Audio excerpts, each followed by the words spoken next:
ఈరోజు గుంటూరు రావడానికి 2 కారణాలు ఉన్నాయి. ఒకటి, ఈ సినిమా పేరు గుంటూరు కారం. రమణగాడు మీవాడు, మనందరి వాడు.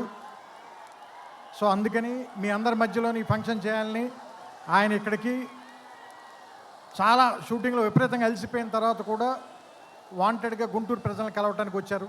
సో అందుకని మీరు కొంచెం డిసిప్లిన్ పాటిస్తారని, పోలీసు వారికి సహకరించాలని మనస్ఫూర్తిగా కోరుకుంటున్నాను. ఎందుకంటే వాళ్ళు చాలా అలసిపోతున్నారు పోలీసులందరూ. నేను చాలాసేపు నేను చూస్తున్నాను. చాలా త్వరలో మీకు ఉంచేద్దాం ఈ విషయాన్ని. రెండో విషయం, సూపర్ స్టార్ కృష్ణ గారు తెలుగు సినిమాలో విడదీయలేని ఒక అంతర్భాగం. అలాంటి ఒక గొప్ప మహానటుడు, మహామనిషి. ఆయనతోటి నేను నేరుగా పనిచేయలేకపోయాను, కానీ ఆయన పనిచేసిన సినిమాకి నేను ఒక రైటర్ దగ్గర, పోసాని మురళి గారి దగ్గర అసిస్టెంట్గా పనిచేశాను ఆయనకి. సో ఆయనతో డైరెక్ట్గా పరిచయం కలిగినటువంటి సందర్భం అదొకటి మాత్రమే. ఆ తర్వాత నేను అతడు, కలేజాల సినిమాలు తీసినప్పుడు ఆయనతో మాట్లాడడం, ఆయనతో గడిపిన ప్రతి క్షణం కూడా నాకు చాలా చాలా చాలా అపూర్వమైంది, అమూల్యమైంది. సో అంత గొప్ప మనిషికి పుట్టినటువంటి మహేష్ గారు ఇంకెంత అదృష్టవంతులు అని అప్పుడప్పుడు అనిపిస్తూ ఉంటుంది. ఎందుకంటే ఆయన కొడుకుగా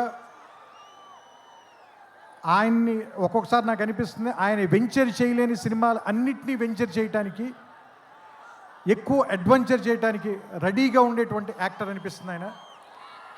అండ్ ఒక సినిమాకి 100% పనిచేయాలంటే 200% పనిచేసే హీరో ఎవరైనా ఉన్నారంటే మహేష్ గారు.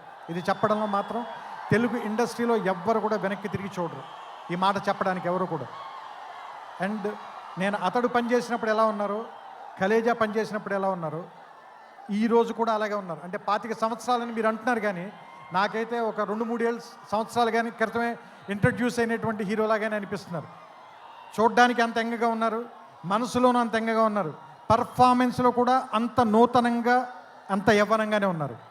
ఆయనకి మరిన్ని వసంతాలు ఉండాలని, ఆయన్ని కృష్ణ గారి తరఫున మీరందరూ ఆయన వెనకాల ఉండాలని, ఆయన ఆశీర్వదించాలని మనస్ఫూర్తిగా కోరుకుంటూ, జనవరి 12వ తారీఖున థియేటర్లో కలుద్దాం.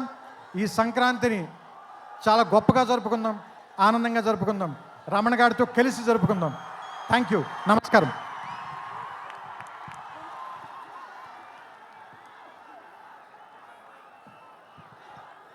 Thank you so much Trivikram గారు.